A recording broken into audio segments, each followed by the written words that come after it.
ભાઈ મૂવી ઇન્ડસ્ટ્રીમાં ફાટતા રાફડાઓની જેમ મૂવી આવી રહી છે, પરંતુ એમાં સૌથી મોટો સવાલ એ છે કે કઈ મૂવી તમારા કામની છે, કઈ મૂવી સારા મેસેજવાળી છે, કઈ મૂવી જોવી જોઈએ.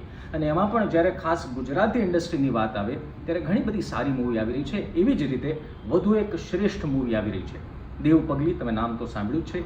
એક સરસ મજાની મૂવી લઈને આવી રહ્યા છે. મૂવીનું નામ છે અંગ્રેજ જીવે છે. હવે તમને સવાલ થશે કે ભાઈ આવું નામ, આમાં શું છે? પરંતુ જ્યારે તમને જોશો ત્યારે તમને ખબર પડશે કે આ મૂવી કેટલી સારી છે. ટૂંકમાં તમને કહી દઉં તો હિન્દુ ધર્મને, સનાતન ધર્મને સાચવવા માટે આજના યુગમાં હિન્દુએ શું કરવું જોઈએ, શું ધ્યાન રાખવું જોઈએ, અને નગ્ન સત્ય શું છે જે ખાસ જેનજી જનરેશન તો જાણતી જ નથી, એમને તો ખબર જ નથી.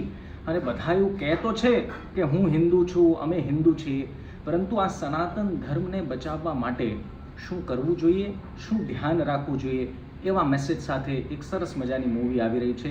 અને સૌથી મજેદાર વાત કહી દઉં, ગુજરાતી ઇન્ડસ્ટ્રીમાં પહેલી વખત આવા કન્સેપ્ટવાળી એક મૂવી બની રહી છે. અને એનાથી પણ જોરદાર વાત કહું કે મૂવીમાં જેટલા લોકો ભાગ લઈ રહ્યા છે એ બધા જ ભગવા રંગના વસ્ત્રો સાથે, કપાળ ઉપર તિલક, ચંદનના તિલક સાથે આખા મૂવીમાં ભાગ લઈ રહ્યા છે. કહેવાનો મતલબ મારો એ છે કે સનાતન ધર્મની જો મહત્વતા આપને ખબર છે, જો આપ સનાતન ધર્મમાં માનો છો, જો આપ હિન્દુ છો, તો ખાસ આ મૂવી જોજો.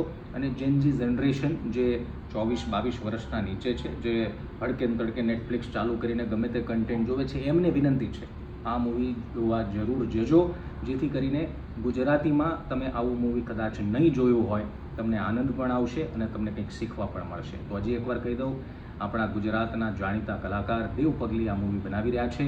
મૂવીનું નામ છે અંગ્રેજ જીવે છે. જોવા જરૂર જાજો.